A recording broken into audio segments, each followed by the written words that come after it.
Las Vegas does not sleep. Everyone knows this. It is the city's most famous quality and its most exhausting one. This refusal to go dark, this insistence on brightness at every hour, as if the city is afraid of what it might see in itself if the lights ever went out. But there is a part of Las Vegas that the postcards do not show. Away from the Strip, away from the towers of glass and the rivers of neon and the tourists feeding machines with the patient devotion of people performing a religious act, there are neighborhoods. Real ones. The kind with corner stores and chain-link fences and churches with hand-painted signs and houses where the same families have lived for 30 years and know each other's business and each other's grief with equal intimacy. This is the Las Vegas that does not make it into the brochures. This is the Las Vegas where Kiara Merson grew up. She is standing at the window of her father's bar on a Tuesday afternoon, watching the street and thinking about everything she is not. The bar is called Merson's.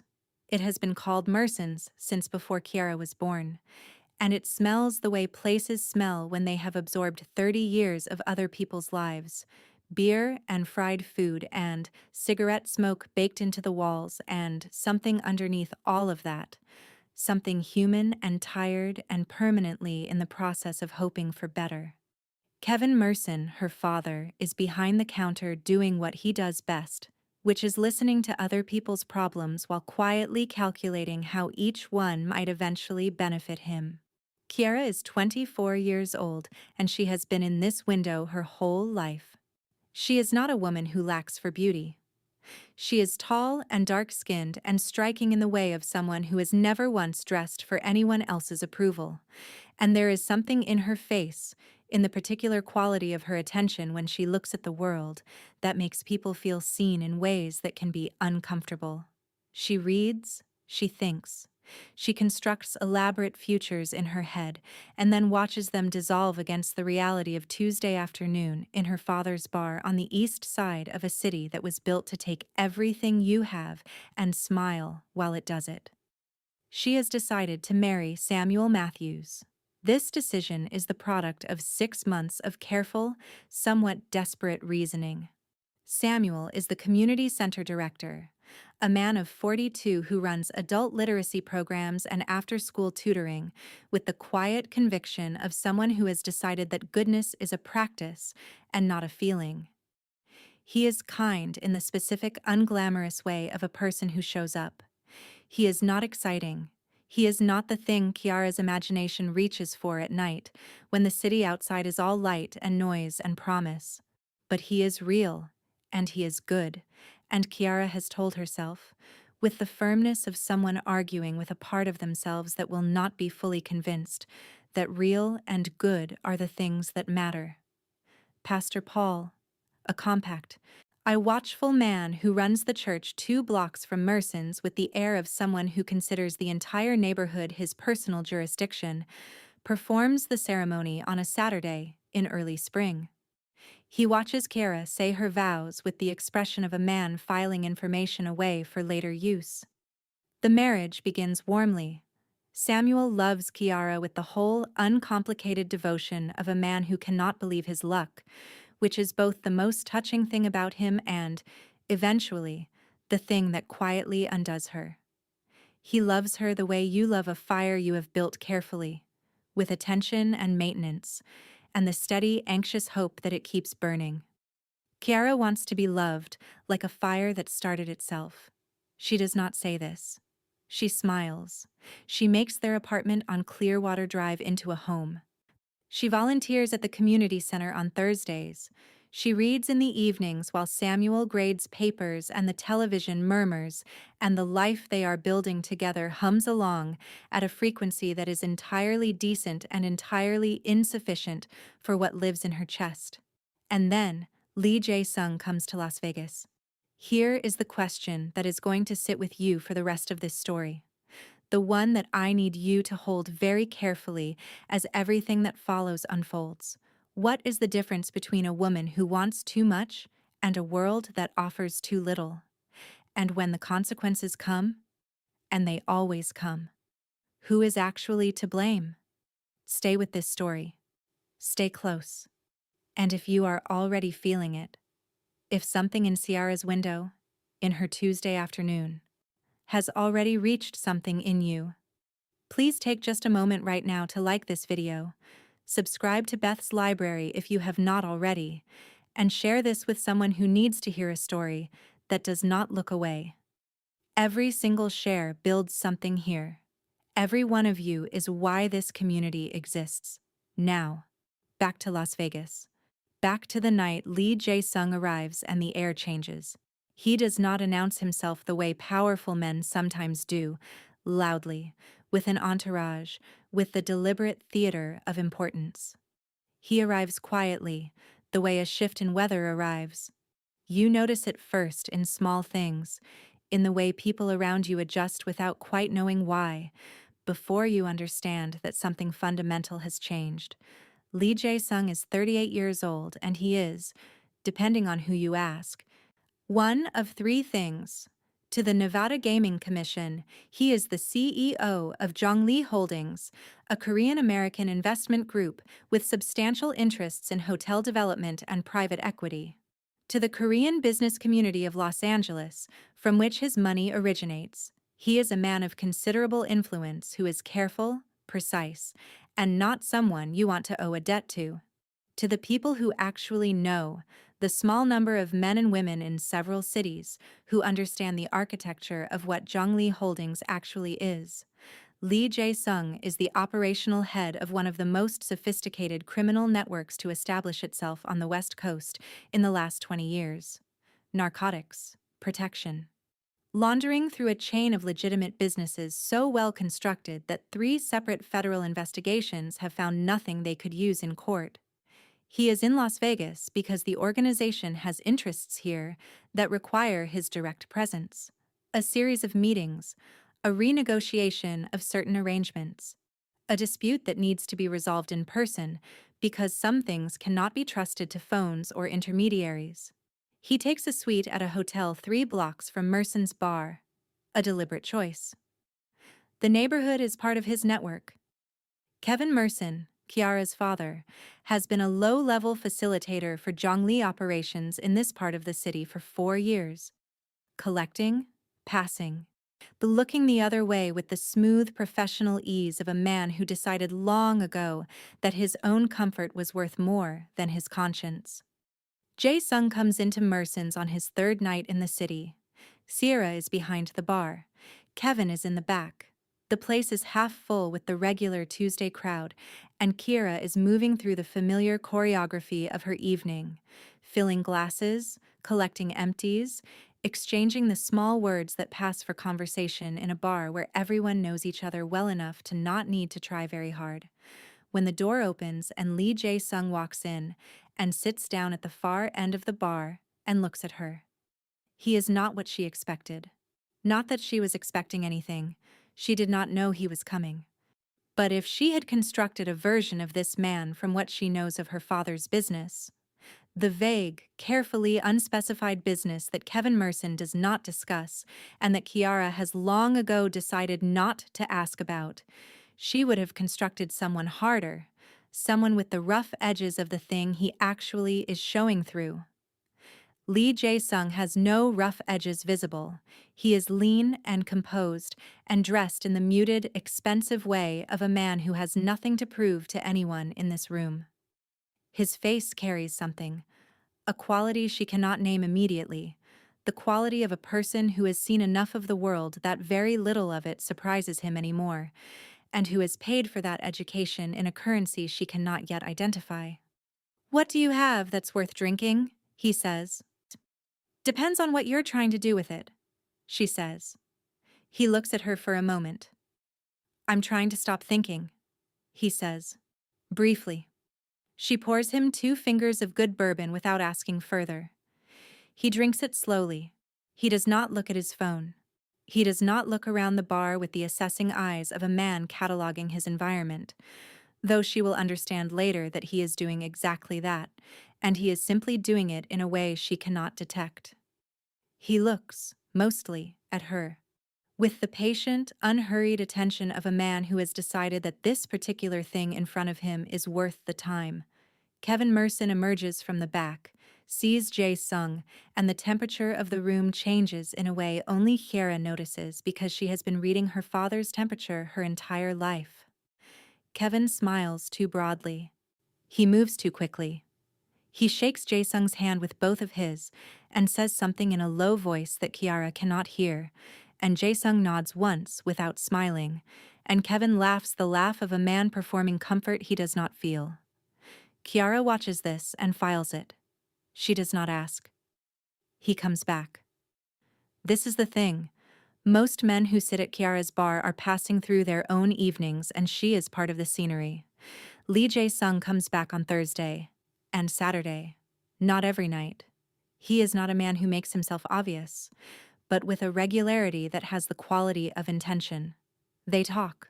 Slowly at first, the way you test the depth of water before you step in. He asks questions that are more specific than bar conversation usually warrants.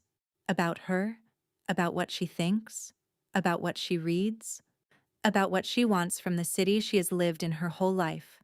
She answers with the directness that is her natural register, the one she has learned to soften in most contexts, and finds she does not bother to soften with him. "You seem too large for this room," he says one night. Not unkindly, as an observation. "That's a very polite way to say what you mean," she says. "What do I mean?" "You mean, I seem like someone who got stuck." He considers this.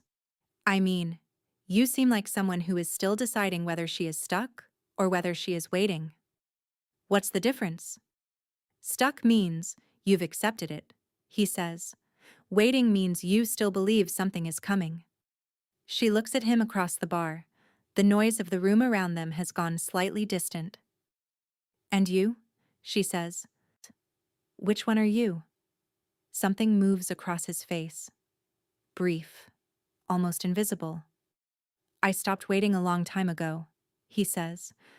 "I'm not sure that was the right decision." She does not tell Samuel about these conversations. Not because they are secret. Nothing has happened. Nothing has been said that could not be repeated. But because the conversations feel like something that belongs to a part of herself she has not shown Samuel. The part that is still at the window. Still watching the street. It is on a Wednesday evening in April that it happens. She has agreed to meet Jae Sung. He has asked to show her a restaurant she would not otherwise have access to. A Korean place in a building with no sign, where the food is prepared by a man who was once a chef in Seoul, and who cooks now only for people Jae Sung recommends. It is not a date, she tells herself. It is dinner. It is a door opening into a room she has not been in before. The restaurant is extraordinary.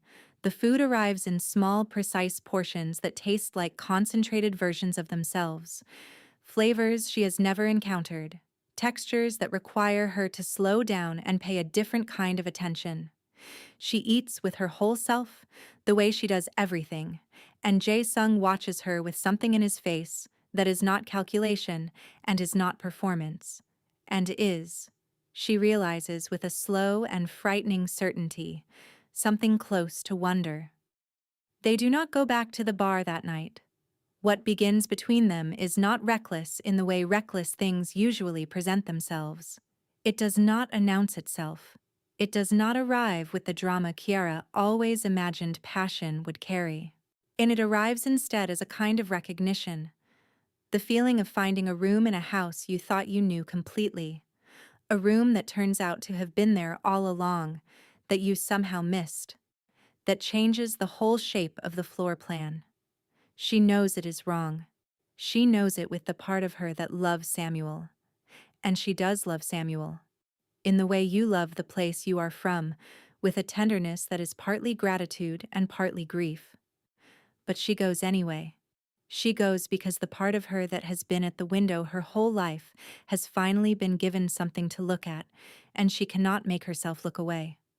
What she does not know, what she cannot know, because there are layers to Kevin Merson's arrangements that she has never been permitted to see, is that her father has made a new calculation. Las Vegas. In the spring of this particular year is the site of a significant movement of money and goods through Jae Sung's network. A large transfer, product moving through the city, a chain of handoffs that has been planned for months, is scheduled to come through the east side. Kevin Merson is one link in this chain. He knows the route, the timing, and the players involved. What Kevin also knows, what he has been offered, is a deal from a rival organization, one that has been trying to establish itself in territory Jae-sung's network currently controls. The offer is simple. Tell us when and where, and we will make it worth your while. Kevin Merson, who has always known how to calculate his own comfort, has been considering this offer for 3 weeks. He watches his daughter come home late on a Thursday. He watches the look on her face, the particular private brightness of a woman who has been somewhere she has not told her husband about. He connects this to Lee Jae-sung, who he has seen watching Kiara with an attention that no business arrangement requires, and Kevin Merson, who loves his daughter in the shallow, instrumental way of a man for whom love has always been a thing with uses, decides that his daughter's affair with the most dangerous man in his professional life is a liability, and that perhaps the time has come to make his move. He makes the call. He gives the information. The rival organization moves. The transfer is ambushed. 2 of Jae-sung's men are hurt. The product is seized. The chain is broken and the damage is substantial.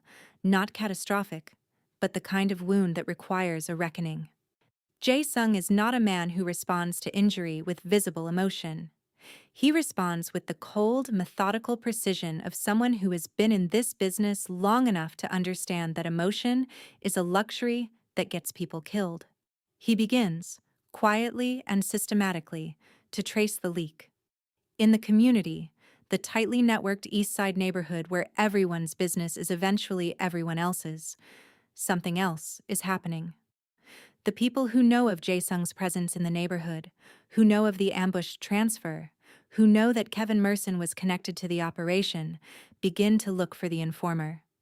And the story that circulates, carried on the particular current of rumor that moves through close communities like water through cracks, is not Kevin's name. It is Kira's. She was seen with Jae-sung. Everyone knew it. The schoolteacher's wife, at the restaurant, at his hotel, in the places you go when you are conducting an affair that you have not been careful enough about. The logic assembles itself with the vicious ease of gossip that wants to be true. She was with him. She learned something. She told someone. She is the informer. She is the one who cost the organization. Ciara does not know the story is circulating until it arrives at her door in the form of the women she has known her entire life looking through her. Or worse, not looking at all. A silence that has shape. A community withdrawing itself from around her like a tide going out, leaving her standing on exposed ground. Samuel finds out about the affair not from Ciara, but from Pastor Paul, who has been watchful and waiting for exactly this kind of confirmation of what he already suspected, and who delivers the information to Samuel with the expression of a man performing a mercy. Samuel's response is not rage. It is worse than rage. He becomes very still and very quiet, in the way of a man whose entire architecture of trust has shifted and who does not yet know what is still standing. He asks her if it is true. She tells him yes. She does not dress it up or minimize it, or reach for the explanations she has been rehearsing in her head, because when she sees his face, that face of genuine, uncomplicated love that she has never been fully able to deserve, all the explanations become exactly what they are, which is insufficient. "Did you tell anyone about his business?" Samuel asks. "I don't know his business," she says. I was never told anything. Kiara. His voice is the voice of a man asking a question he needs the answer to, even though the answer will not fix anything. "Did you know what he was?" She is quiet for too long. "I knew enough to understand I shouldn't ask," she says. "Which is the same thing." "I know." He leaves the room. He does not come back that night. What happens next is the thing that this city, this neighborhood, this community of people who have survived together and hurt together and known each other too long to offer easy mercy, does to women who transgress. It is not civilized. It is not proportionate. It is the old, ugly arithmetic of communal shame doing what it has always done to the person designated to carry it. They come on a Friday night, a group of women from the neighborhood, led by two whose husbands were connected to the operation that was ambushed, and behind them a gathering of the merely righteous, the ones who have been waiting for a reason. They come to the bar because the bar is Kevin's, and Kevin is untouchable for reasons no one says aloud, and they find Kira there because where else would she be? What they do to her is not spoken of afterward in precise terms.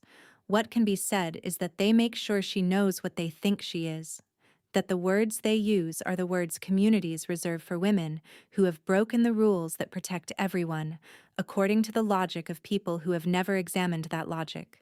That when it is over, Kara walks home through streets she has known her whole life, feeling like a stranger in her own skin.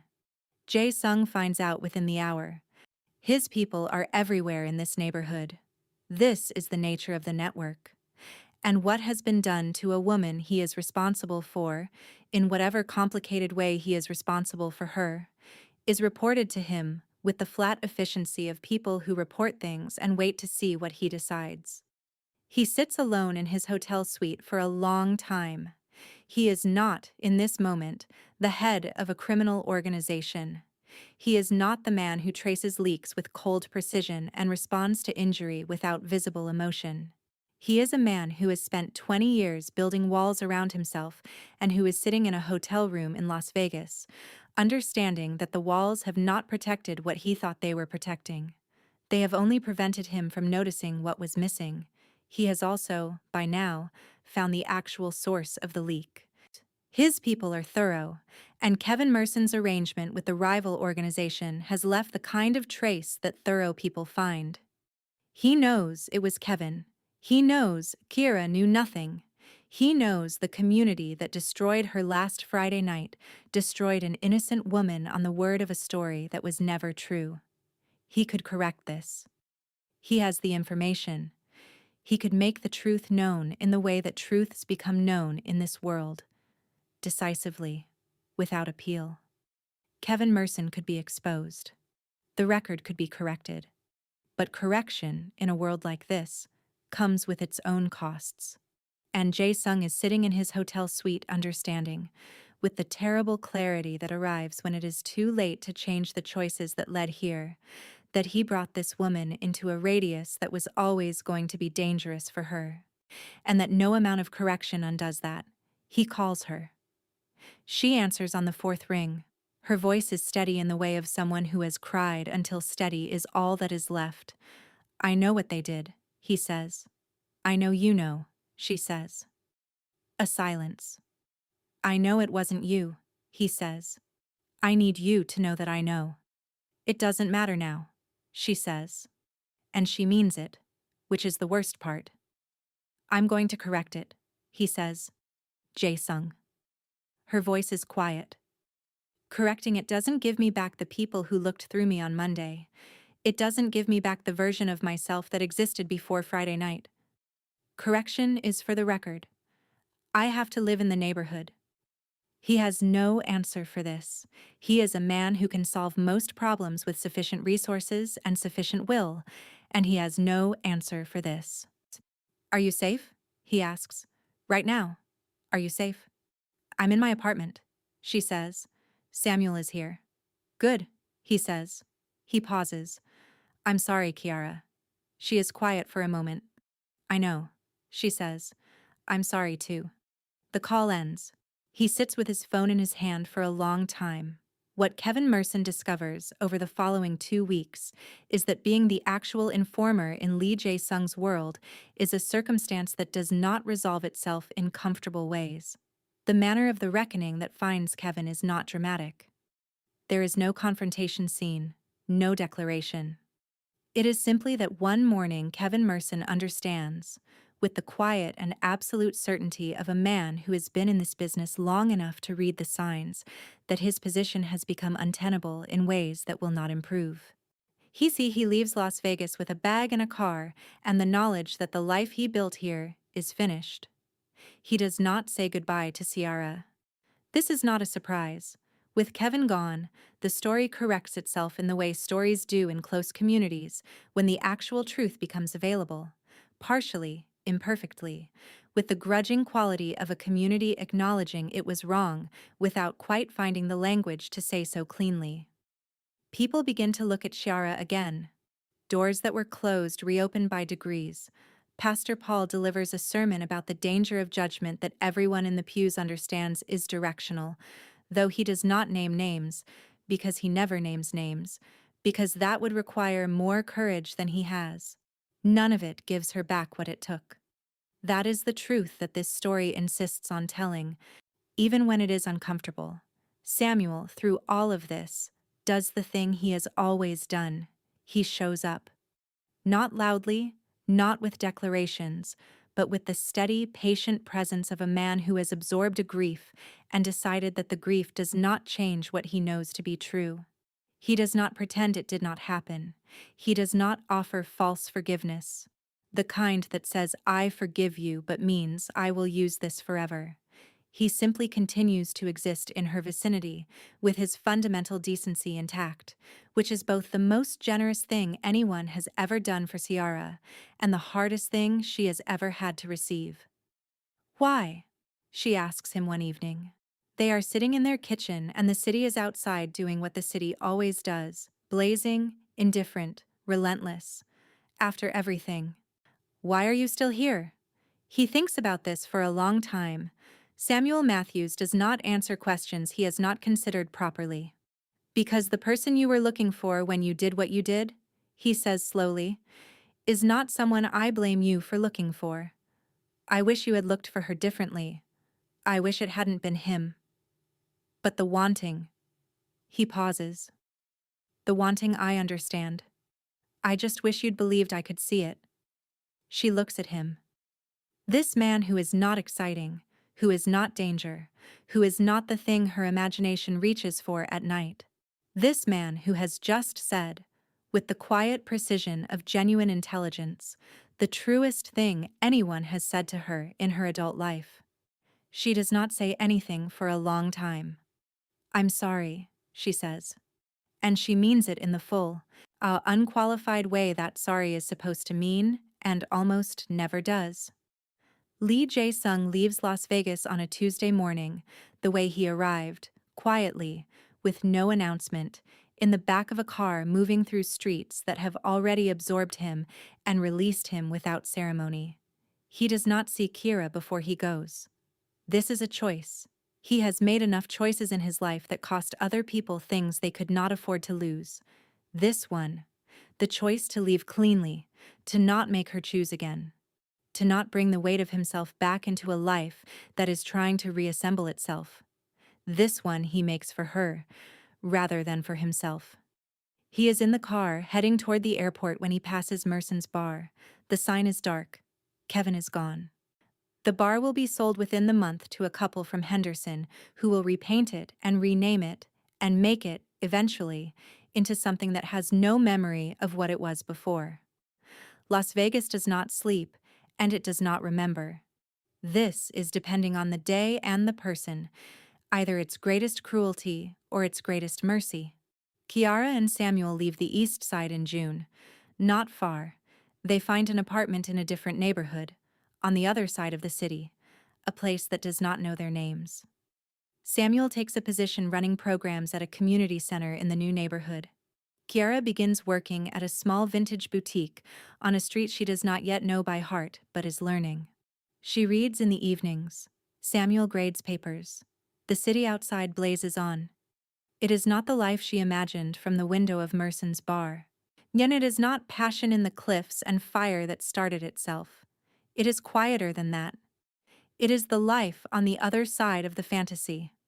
The life you build after you have discovered what fantasy actually costs when it collides with the real world and leaves damage in the collision.